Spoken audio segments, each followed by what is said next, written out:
आपने अपना पैसा बैंक में एफडी के रूप में रखा है क्योंकि आपको लगता है कि बैंक सबसे सेफ जगह है। लेकिन अगर एक दिन पता चले कि आपकी एफडी का पैसा बैंक के अंदर से ही गायब हो गया है तो? हाल ही में एक ऐसा ही शॉकिंग मामला सामने आया है, जो जुड़ा है कोटक महिंद्रा बैंक से और इसने लोगों के भरोसे को हिलाकर रख दिया है। हरियाणा के पंचकुला में म्युनिसिपल कॉर्पोरेशन ने करीब 145 करोड़ रुपए बैंक में फिक्स्ड डिपॉजिट के रूप में जमा किए थे। सब कुछ नॉर्मल लग रहा था, लेकिन जब ये एफडी मैच्योर हुई और पैसा निकालने की बारी आई, तब एक बड़ा झटका लगा। लगभग 59 करोड़ रुपए का पैसा रिकॉर्ड्स में तो था, लेकिन असल में गायब था। कुछ एफडी डॉक्यूमेंट्स तो ऐसे थे जो सिस्टम में एग्जिस्ट ही नहीं करते थे।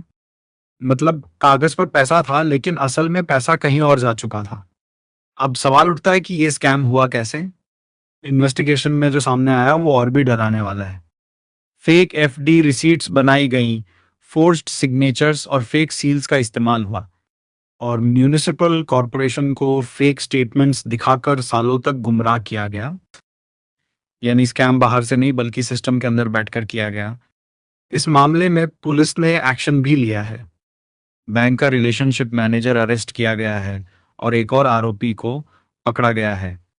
ये भी सामने आया है कि करोड़ों रुपए अलग-अलग अकाउंट्स में ट्रांसफर किए गए। बैंक ने अपने स्टेटमेंट में कहा है कि वो इन्वेस्टिगेशन में पूरी तरह कोऑपरेट कर रहा है और कुछ अमाउंट को रिकंसाइल भी कर लिया गया है। लेकिन असली सवाल अभी भी वही है। अगर एफडी जैसी सेफ इन्वेस्टमेंट में भी ऐसा हो सकता है, तो आम आदमी का पैसा आखिर सेफ कहाँ है? ये केस सिर्फ एक शहर का नहीं है, यह पूरे बैंकिंग सिस्टम के लिए एक वार्निंग है। हमें ये समझना होगा कि ब्लाइंडली ट्रस्ट करना अब सेफ नहीं है। आपको खुद भी अलर्ट रहना पड़ेगा। हमेशा अपनी एफडी की ऑफिशियल रिसीट वेरीफाई करें।